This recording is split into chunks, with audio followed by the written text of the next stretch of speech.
दोस्तों, आपका स्वागत है हमारी नई हॉरर मूवी एक्सप्लेन वीडियो में। आज हम बात करने वाले हैं द कॉन्ज्यूरिंग 3 की एक ऐसी सच्ची घटना पर आधारित कहानी जिसने एड और लॉरेन वॉरेन के करियर का सबसे खतरनाक केस बना दिया। यह अब तक की सबसे डरावनी हॉरर मूवीज में से एक है, तो तैयार हो जाइए क्योंकि आगे जो आप सुनने वाले हैं वह आपकी रूह तक हिला देगा। 18 जुलाई 1981 जॉर्जिया के सेनोइया शहर में एक पुराना घर जहाँ ग्लेजर फैमिली रहती है। कार्ल ग्लेजर, उसकी पत्नी जोडी, बेटी डेबी, बेटा डेविड और डेबी का बॉयफ्रेंड अर्ने जॉनसन। उस रात घर का माहौल अजीब था।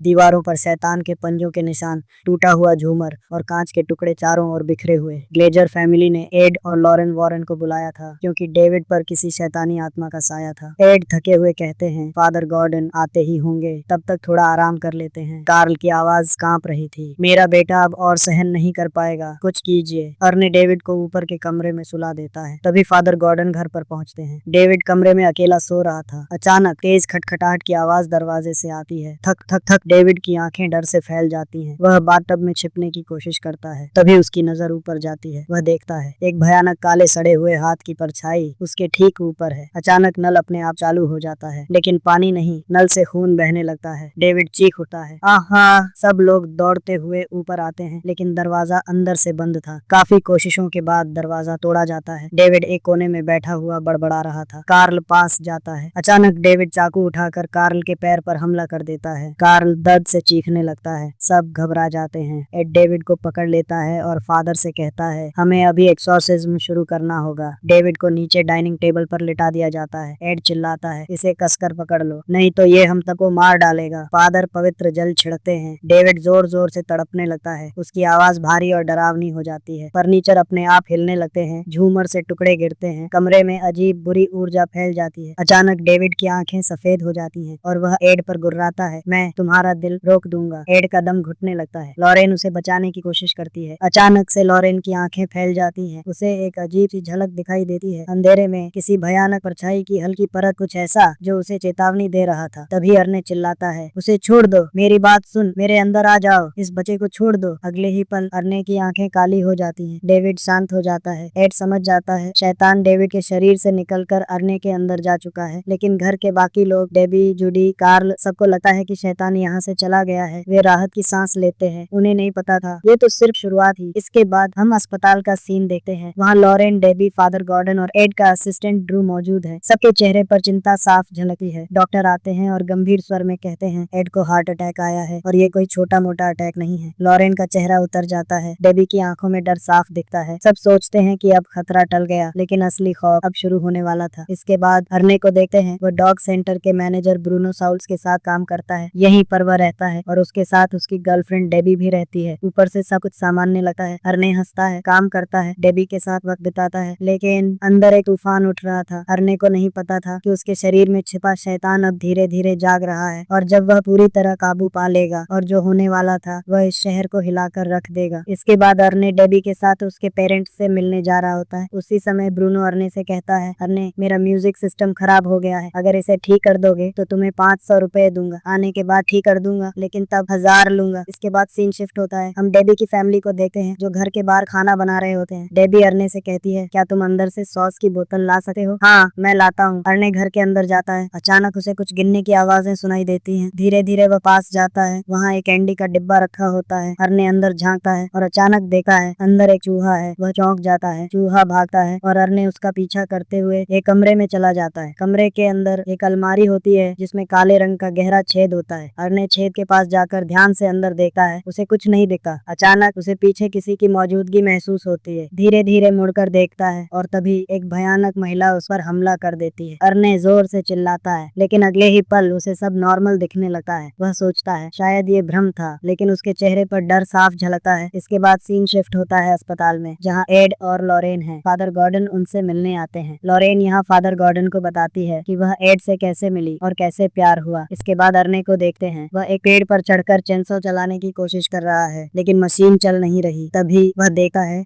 अचानक मशीन अपने आप चालू हो जाती है। अर्ने का हाथ फिसलता है। मशीन नीचे गिर जाती है। अर्ने जल्दी से पीछे मुड़कर देखता है, लेकिन वहाँ कोई नहीं होता। वह डर जाता है, सोचता है कि उसकी तबीयत ठीक नहीं है। अर्ने डॉग सेंटर वापस लौट आता है। उसकी गर्लफ्रेंड डेबी उससे पूछती है, क्या हुआ अर्ने, तुम तुम ठीक हो? पता नहीं, मेरी तबीयत ठीक नहीं लग रही। डॉग सेंटर के कुत्ते जोर जोर से भौंक रहे हैं। डेबी को सब अजीब लगा है, लेकिन वह सोचती है कि सब नॉर्मल है। इसके बाद अस्पताल में एड को होश आता है। वह सबसे पहले लॉरेन से कहता है, हमें डेबी, उसकी फैमिली और अर्ने को सावधान करना होगा। वह स्थान गया नहीं है, वह अर्ने के अंदर चला गया है। लॉरेन घबरा जाती है। वह तुरंत डॉग सेंटर में कॉल मिलाती है, लेकिन कोई कॉल नहीं उठाता। इसके बाद लॉरेन पुलिस स्टेशन कॉल करके उन्हें आगाह करती है। दूसरी तरफ अर्ने को डॉग सेंटर में दिखाया जाता है। उसकी तबीयत बिगड़ रही है, पसीना, बेचैनी। अचानक उसे डेबी की चीख सुनाई देती है। वह दौड़कर जाता है और देखा है कि ब्रूनो उसकी गर्लफ्रेंड को मारने की कोशिश कर रहा है। अर्ने गुस्से में आ जाता है। वह चाकू उठाता है और ब्रूनो पर लगातार वार करता है। ब्रूनो की चीख गूंजती है और ब्रूनो की मौत हो जाती है। इसके बाद अर्ने को सड़क के किनारे पैदल चलते हुए दिखाया जाता है। उसकी आंखें अजीब सी लग रही हैं। एक पुलिस वाला उसे रोकता है और पूछता है, अर्ने तुम ठीक हो? अचानक अर्ने की आंखें फिर से सामान्य हो जाती हैं, लेकिन पुलिस वाला उसके हाथों पर खून देख लेता है। अर्ने कुछ कह नहीं पाता। पुलिस उसे तुरंत गिरफ्तार कर लेती है। जांच के दौरान पुलिस को पता चलता है कि ब्रूनो की हत्या हो चुकी है और इसका इल्जाम सीधे अर्ने पर लगा है। अर्ने ब्रूनो की हत्या के बाद अब जेल की सलाखों के पीछे है। पुलिस के सामने अर्ने बार बार कहता है, इसके बाद हम देखते हैं एड, लॉरेन, डेबी और फादर न्यूमैन अर्ने से मिलने जेल के अंदर आते हैं। जेल की एक अलग ठंडी अंधेरी कोठरी में एक छोटी टेबल पर सारी धार्मिक चीजें रखी होती हैं, क्रॉस, मोमबत्तियां, पवित्र जल और बाइबल। अर्ने बाइबल पढ़ रहा है। उसकी आवाज कांप रही है। वो उम्मीद कर रहे थे कि इन प्रार्थनाओं से वो अंधेरा जो अर्ने के अंदर है बाहर आ जाएगा, लेकिन कितनी भी कोशिश की जाती है, शैतान नहीं आता। कमरा भारी सन्नाटे में डूबा है। बस मोमबत्तियों की हल्की लौ कांप रही है। इसके बाद सीन कट होता है अर्ने की वकील मेरली डेविड के दफ्तर में। एड, लॉरेन मेरली सख्त लहजे में, एड, सारे सबूत अर्ने के खिलाफ हैं। उसने ब्रूनो की हत्या की है और इस केस में हम कुछ नहीं कर सकते। एड गुस्से में लेकिन संयम रखते हुए कहता है, नहीं, आपने सुना नहीं, अर्ने ने ये हत्या नहीं की। किसी शैतानी ताकत ने उससे ये करवाया है।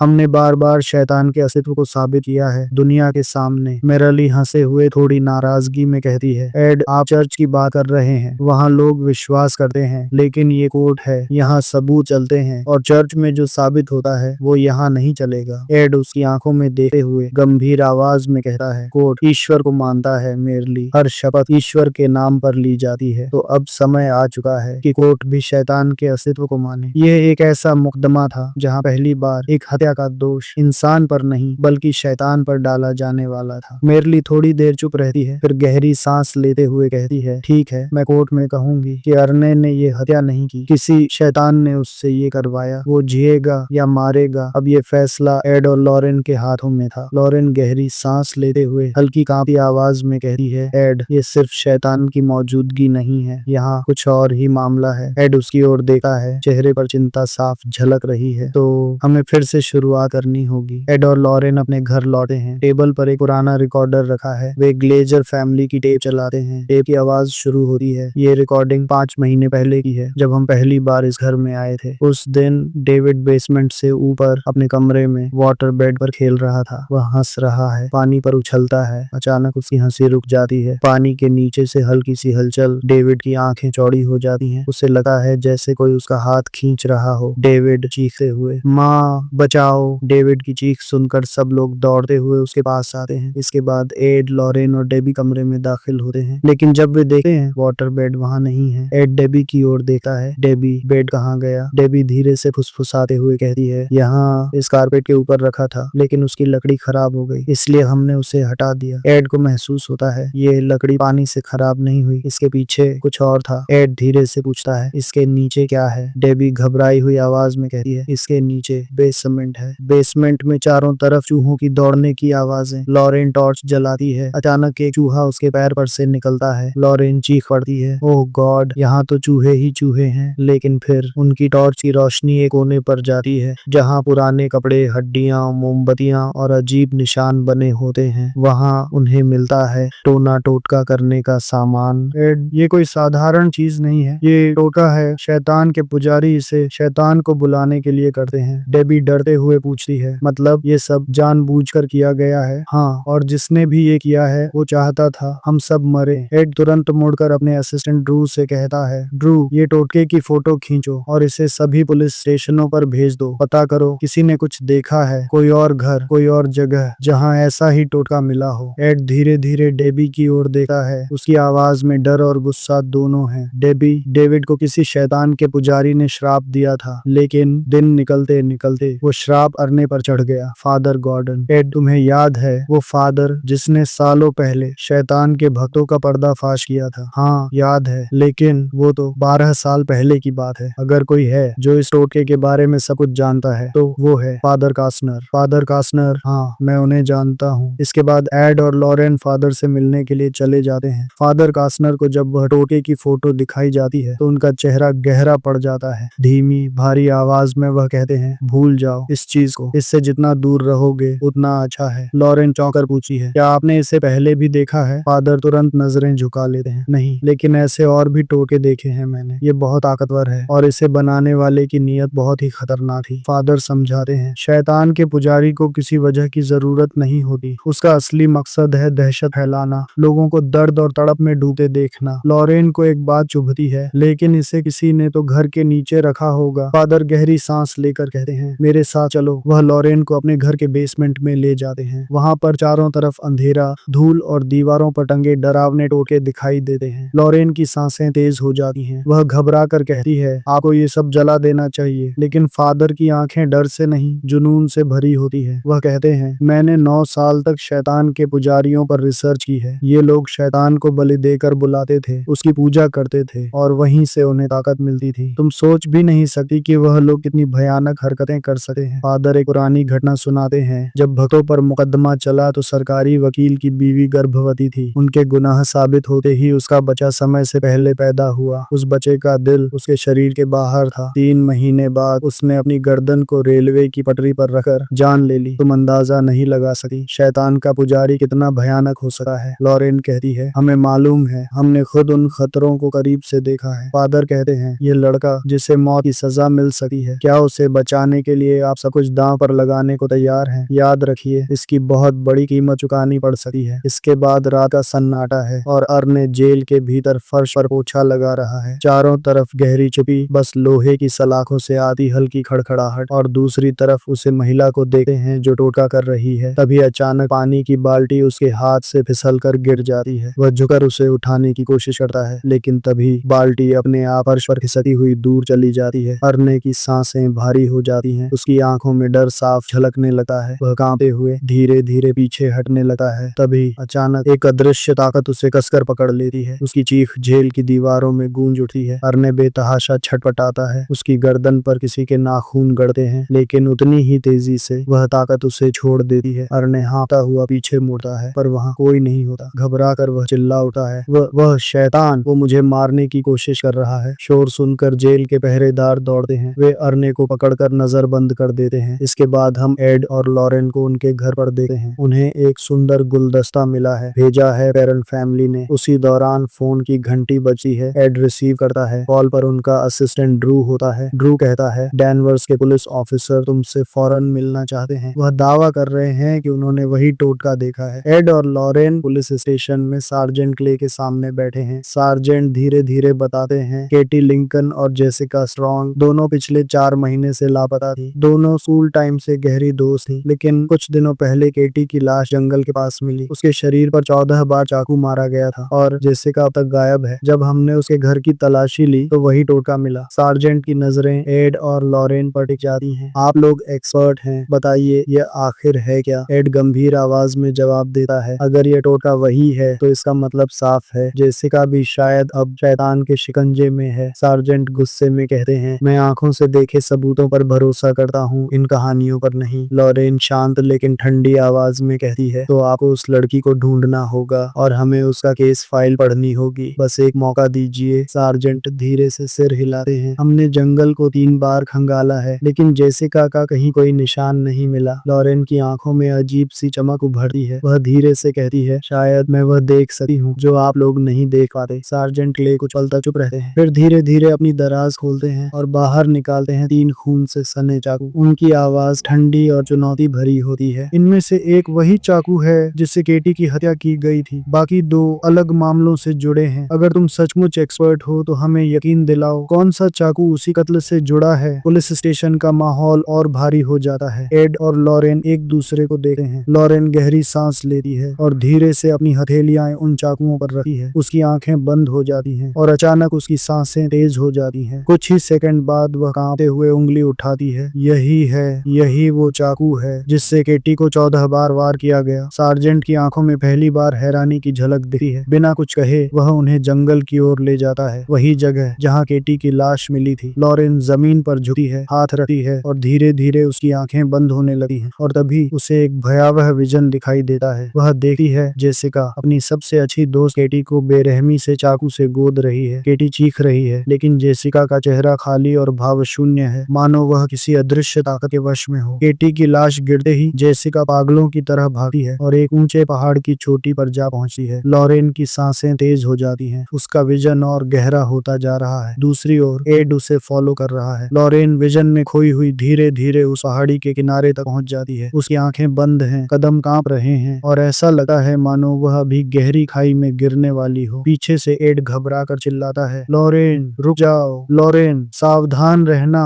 एड की आवाज सुनकर लॉरेन एक पल को ठिठकती है, लेकिन तभी अचानक कहीं से एक काला भयानक हाथ निकलता है और जोर से उसे धक्का देता है। लॉरेन चीखते हुए नीचे गिरने ही वाली होती है कि एड वक्त रहते उसका हाथ पकड़ लेता है। पूरी ताकत लगाकर वह लॉरेन को खाई से ऊपर खींच लेता है। लॉरेन हांफती हुई डर से कांपते हुए कहती है, जेसिका की लाश इस पहाड़ी के नीचे है। सार्जेंट और उसकी टीम तुरंत तलाशी शुरू करती है और कुछ ही देर बाद सचमुच वहां से जेसिका की सड़ी गली लाश बरामद होती है। सार्जेंट हैरानी में बुदबुदाता है, हमने इस जगह को 3 बार खंगाला था, कभी कुछ नहीं मिला और अब लाश यहीं से मिल गई। लाश को पहचान के लिए मोर्चरी भेज दिया जाता है। इसके बाद रात का सीन दिखाया जाता है। डेबी घबराहट में एड को फोन मिलाती है। उसकी आवाज कांप रही होती है, एड शैतान अर्ने का पीछा करते करते जेल तक पहुंच गया है। वह उसे मजबूर कर रहा है अपनी जान लेने के लिए। एड की सांसें भारी हो जाती हैं। वह धीमे लेकिन दृढ़ स्वर में कहता है, ध्यान से सुनो डेबी, तुरंत फादर न्यूमैन से कहो कि अर्ने पर 24 घंटे नजर रखें, हर पल हर समय, समझी? 24 घंटे। इतना कहते ही अचानक फोन से अजीब सी खड़खड़ाहट की आवाज आती है और लाइन अपने आप कट जाती है। इसके बाद जेल का सीन देखते हैं। फादर न्यूमैन अर्ने की कोठरी में आते हैं और उसे होली वाटर पकड़ा देते हैं। अर्ने कांपते हुए हाथ से उसे पकड़ता है, लेकिन तभी कोठरी के भीतर अजीब सी आवाज गूंजने लगी है, मानो कोई धीरे धीरे कदम रखा हुआ पास आ रहा हो। और फिर वह डर के मारे प्रार्थना करने लगा है। लॉरेन कहती है, एड ये सब एक श्राप है और श्राप तोड़ा जा सकता है। याद है जब हम पहली बार ग्लेजर फैमिली के घर पर गए थे, जब मैंने डेविड का हाथ पकड़ा था, तभी मुझे कुछ दिखा था। उस वक्त मैं समझ नहीं पाई, लेकिन अब यकीन है कि वह विजन उस व्यक्ति से जुड़ा था जो ये सब कर रहा है। वह आगे कहती है, अगर हमें जेसिका की बॉडी मिल चुकी है तो इसका मतलब है कि वह कनेक्शन अभी भी खुला है और हम इस श्राप को तोड़ सकते हैं। इसके बाद एड और लॉरेन मोर्चरी पहुंचते हैं। मोर्चरी का सीन चारों तरफ अंधेरा और सन्नाटा पसरा है। ठंडी हवा में बर्फ जैसी गंध तैर रही है। एड और लॉरेन धीरे धीरे चलते हुए जेसिका की बॉडी के पास पहुंचते हैं। लॉरेन उसके हाथ को पकड़ते ही अचानक एक कनेक्शन महसूस करती है और उसकी आंखों के सामने डरावना विजन उभरने लगता है। वह देखती है एक औरत अर्ने पर काला टोटका कर रही है। उसके चारों तरफ मोमबत्तियां जल रही हैं, अजीब चिन्ह बने हुए हैं और वह औरत किसी दुष्ट शक्ति को बुलाने में लगी है। अर्ने की रूह धीरे धीरे उस श्राप में फंस रही है। इसी दौरान अर्ने जेल में पागलपन की हालत में होली वाटर की बोतल तोड़ देता है। कांच के टुकड़े उसके हाथ को चीर देते हैं और खून टपकने लगता है। वह औरत उसी खून से उसका हाथ काटकर श्राप को पूरा करने ही वाली होती है कि लॉरेन चीख पड़ती है, मैं तुम्हें आदेश देती हूँ, ईश्वर के नाम पर यह सब बंद करो। औरत तड़पती आवाज में हंसती है, यह सब तुम कैसे कर रही हो? लॉरेन दृढ़ता से कहती है, क्योंकि परमेश्वर ने मुझे तुम्हें देखने की शक्ति दी है। औरत जहरीली हंसी में जवाब देती है, उस परमेश्वर को तुमसे कोई प्यार नहीं है। तभी मोर्चरी में अचानक अंधेरा छा जाता है। एड लाइट जलाने की कोशिश करता है, लेकिन तभी एक लाश हिलने लगती है और सीधे लॉरेन की ओर बढ़ती है। एड घबरा कर चिल्लाता है, लॉरेन कनेक्शन तोड़ दो, उसका हाथ छोड़ो। अभी के अभी वह दौड़कर लॉरेन को खींच लेता है और मौत से बचा लेता है। और लॉरेन एड से कहती है, वह जानती है हम कौन हैं। इसके बाद रात को एड, लॉरेन, डेबी और ड्रू सब एक साथ बैठे हैं। ड्रू एक पुरानी जादू टोने की किताब दिखाता है, यूरोपीय लैटिन भाषा में लिखी हुई। एड पन्ने पलटे हुए पढ़ता है, श्राप को तोड़ने का सिर्फ एक ही तरीका है, उस पूजा स्थल को नष्ट करना जहाँ से टोटका शुरू हुआ हो। लॉरेन बताती है, और याद रखो, श्राप शुरू करने के बाद उसे अधूरा नहीं छोड़ा जा सका, वरना श्राप करने वाले की मौत निश्चित है। लॉरेन को अपने विजन याद आते हैं। वहाँ ट्रेन की आवाज थी, छत से पानी टपक रहा था, यही संकेत है पूजा स्थल का। अचानक एड का सीना पकड़कर गिर पड़ता है, हार्ट अटैक। लॉरेन घबराकर उसके पास दौड़ती है। होश आने पर एड कमरे में अकेला है। उसे वही औरत दिखाई देती है, ठंडी आवाज में कहती है, तुम दोनों ने सालों तक भूतिया चीजों का भंडार छुपा कर रखा है, अब हार मान लो, तुम्हारी जीत नामुमकिन है। जैसे ही वह गायब होती है, एड के पीछे अचानक एक शैतान हमला कर देता है। एड मुश्किल से बचता है, क्रॉस उठाकर प्रार्थना करता है। तभी ड्रू आ जाता है और उसका हाथ पकड़ लेता है, लेकिन असल में एड लॉरेन पर चाकू ताने खड़ा होता है। लॉरेन कांपती आवाज में कहती है, नहीं एड, ये तुम नहीं हो, यही है उसी औरत का जादू। एड पूरा घर छानता है और आखिरकार गुलदस्ते में वही काला टोटका मिलता है। अब सबको साफ हो जाता है, यह औरत उनके घर तक पहुंच चुकी है। इस औरत को हमें ढूंढना ही होगा। हमारे पास जेसिका की केस फाइल है, इसमें जरूर कुछ ऐसा होगा जो इन दोनों केसों को जोड़ता हो। एड फाइल पलटने लगा है, वहीं लॉरेन एक पुस्तक उठाती है। मैं पता करती हूँ इसमें क्या लिखा है और ये पूजा स्थल कहाँ है। फिर लॉरेन डेबी की ओर मुड़कर कहती है, अरने को तुम्हारी जरूरत है, उसके पास जाओ, वो अकेला है और वहाँ सुरक्षित नहीं। वह चली जाती है। एड और ड्रू फिर से जेसिका की केस फाइल पर झुक जाते हैं। फाइल के पन्ने पलटे पलटे ड्रू की नजर अचानक एक अजीब सी जानकारी पर ठहर जाती है।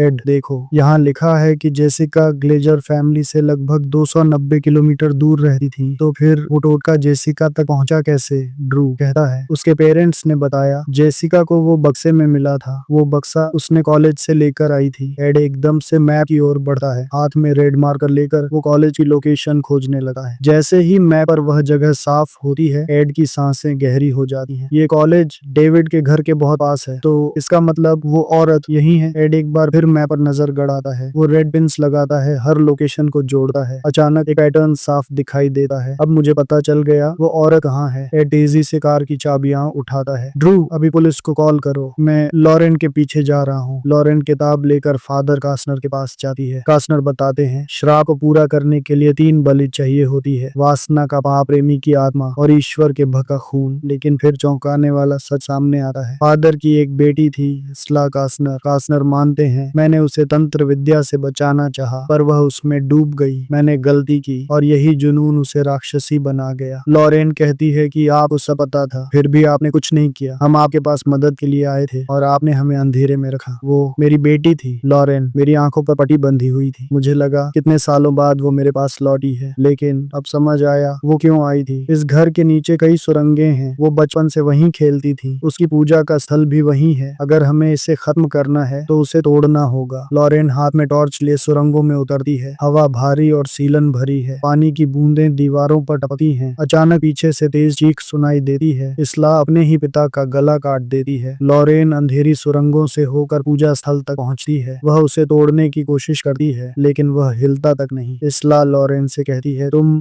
बहुत देर कर चुकी हो। वो लॉरेन पर झपटी है। संघर्ष शुरू होता है। लॉरेन पास पड़ा पत्थर उठाकर इस्ला के सिर पर मारती है। इस्ला गिर जाती है, खून बहता है, लेकिन अभी मरी नहीं। दूसरी ओर एड हथौड़ा हाथ में लिए सुरंगों में लॉरेन को ढूंढ रहा है। अचानक इस्ला उस पर काला टोटका करती है। एड की आंखें लाल हो जाती हैं, उसका दिमाग शैतान के काबू में चला जाता है। वो पागलों की तरह चिल्लाता है और लॉरेन पर हमला कर देता है। उसी वक्त जेल की कोठरी में अरने बिस्तर से हथकड़ी में जकड़ा हुआ है। डेबी और फादर न्यूमैन उसके पास हैं। अचानक अरने का शरीर हवा में उठ जाता है, उसकी आंखें पूरी तरह काली हो जाती हैं। वो जानवर की तरह गुर्राता है। सारी खिड़कियां एक साथ उठ जाती हैं। अंधेरा पूरे कमरे को निगल लेता है। अरने एक कांच का टुकड़ा उठाकर अपने गले पर रखने की कोशिश करता है, लेकिन समय रहते डेबी उसका हाथ पकड़ लेती है। दूसरी तरफ लॉरेन रोते हुए चिल्लाती है, एड रुक जाओ, मेरी तरफ देखो, मैं हूँ लॉरेन। एड हथौड़ा उठाता है, लेकिन लॉरेन की आवाज उसे छू जाती है। वो ठहरता है, धीरे धीरे होश में आता है। एड, ये तुम नहीं हो, इसे मत होने दो। एड को सब कुछ याद आ जाता है। वो पूरी ताकत से हथौड़े से पूजा स्थल को तोड़ देता है। एक तेज धमाका होता है, सारे टोटके नष्ट हो जाते हैं, काला जादू खत्म हो जाता है और पूजा स्थल के टूटे ही शैतानी शक्ति बिखर जाती है। इस्ला ने शैतान से वादा किया था कि वह उसे आत्मा देगी, लेकिन अब उसका वादा टूट चुका है। शैतान उसी की आत्मा खींचकर नरक में ले जाता है। इसके बाद मूवी की एंड में दिखाते हाइकाई 24 नवंबर 1981 को अरने को कोर्ट ने 5 साल की सजा सुनाई। जेल से बाहर आने के बाद उसने डेबी से शादी कर ली। यहाँ मूवी एक्सप्लेनिंग आपको कैसी लगी? अपनी राय हमें कमेंट बॉक्स में जरूर बताएं। अगर वीडियो पसंद आई हो तो लाइक करें, सब्सक्राइब करें और बेल आइकॉन दबाना मत भूलें। वीडियो को अपने दोस्तों के साथ ज्यादा से ज्यादा शेयर करें। अगली बार एक और डरावनी